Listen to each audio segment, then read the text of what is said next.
CBSE words में आपका स्वागत है। अगर आप क्वेश्चंस की प्रैक्टिस करना चाहते हो तो उसके लिए आपको एक वर्कबुक की ज़रूरत पड़ेगी। तो कुछ दिन पहले मैं सर्च कर रहा था कि कौन सी वर्कबुक अच्छी है। तो फाइनली मुझे जो बेस्ट वर्कबुक लगी है वो ओसवाल बुक्स की है। तो साइंस की मैंने मंगा लिया, सारे सब्जेक्ट की तो नहीं ले सकते लेकिन साइंस की मैंने इसको मंगा लिया। तो क्योंकि 6 to 8 एक एक बुक मुझे लेनी थी ताकि आपको आइडिया दे सकूँ कि कैसी है। तो 7th के लिए मैंने साइंस को लिया है। और भी सब्जेक्ट्स की भी वर्कबुक आती है, आप उसे परचेज कर सकते हो। तो साइंस वाली देखते हैं इसके अंदर क्या क्या चीज़ें हैं। वैसे मैंने तो देख ही लिया, आपको बताता हूँ। देखो इसके अंदर सीबीएसई और एनसीईआरटी क्वेश्चंस मिल जाएंगे, एमसीक्यूज हो गया, very short answer, long answer, ये सारे क्वेश्चंस मिल जाएंगे। फिर जो कॉम्पिटेंसी बेस्ड क्वेश्चंस हैं ये आपको मिल जाएंगे। और अंदर जो आपको वर्कशीट दी है ना वो रिमूवेबल है, उसको अलग कर सकते हो। साइड में ऐसे देखो, जैसे ये डॉट डॉट बना हुआ है ना, इसी तरह से बना है, वहाँ से आप टीयर करके अलग कर सकते हो।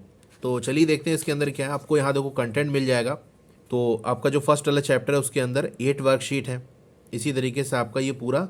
अब वर्कशीट किस तरह से आप ये भी देख सकते हो। यहाँ पर फर्स्ट चैप्टर की बात करें, nutrition in plants, worksheet number 1, यहाँ नाम लिख सकते हो, क्लास, रोल नंबर, 15 मिनट का टाइम आपको मिलेगा। 10 मार्क्स की ये पूरी वर्कशीट है।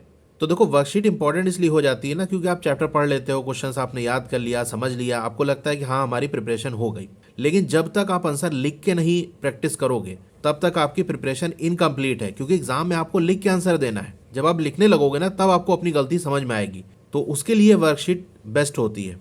तो यहाँ देखो ऐसे क्वेश्चन दिया हुआ है और आपको यहीं पर स्पेस दी है, इसी के अंदर आप लिख दो। तो ये पूरा इस तरीके से देखो, एनसीईआरटी के जो इन टेक्स्ट क्वेश्चन है, बीच बीच में जो पहली बूझो वाले, वो क्वेश्चन आपको यहाँ मिल जाएंगे।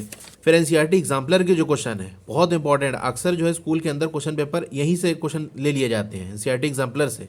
तो वो करोगे तो उसकी प्रैक्टिस हो जाएगी। देखो एमसीक्यू वाले क्वेश्चन हैं यहाँ पर। इसके अलावा जो फिगर बेस्ड क्वेश्चन हैं वो आपको यहाँ मिल जाएंगे, कॉम्पिटेंसी बेस्ड क्वेश्चन हैं वो आपको यहाँ मिल जाएंगे।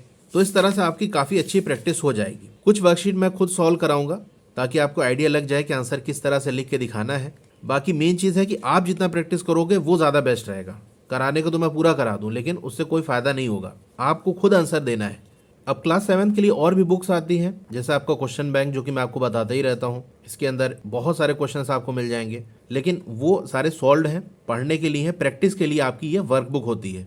और ओलंपियाड्स की प्रिपरेशन कर रहे हो तो उसके लिए भी आपको बुक मिल जाएगी। फिर एनसीईआरटी टेक्स्ट बुक सोल्यूशन के लिए बुक चाहिए तो वो आपको यहाँ मिल जाएगी। तो जो सी भी आप लेना चाहते हो तो ले सकते हो। डिस्क्रिप्शन में मैंने लिंक दे दिया है, वहाँ से क्लिक करके अमेजन पर आप चले जाओगे, वहाँ से परचेज कर सकते हो। नहीं तो मेरा व्हाट्सएप चैनल है, उसका लिंक भी मैंने डिस्क्रिप्शन में दे दिया है। उस लिंक को क्लिक करोगे तो व्हाट्सएप चैनल ओपन हो जाएगा, ऊपर चैनल का नाम लिखा है उस पर क्लिक कर देना, फिर रीड मोर पे क्लिक कर देना। अब जो नीचे वाला लिंक है वो आपकी वर्कबुक का है, ऊपर वाला क्वेश्चन बैंक का है, नीचे वाला वर्कबुक का है। तो जो सभी परचेज करना है वहाँ से क्लिक करके परचेज कर सकते हो। Okay, thank you.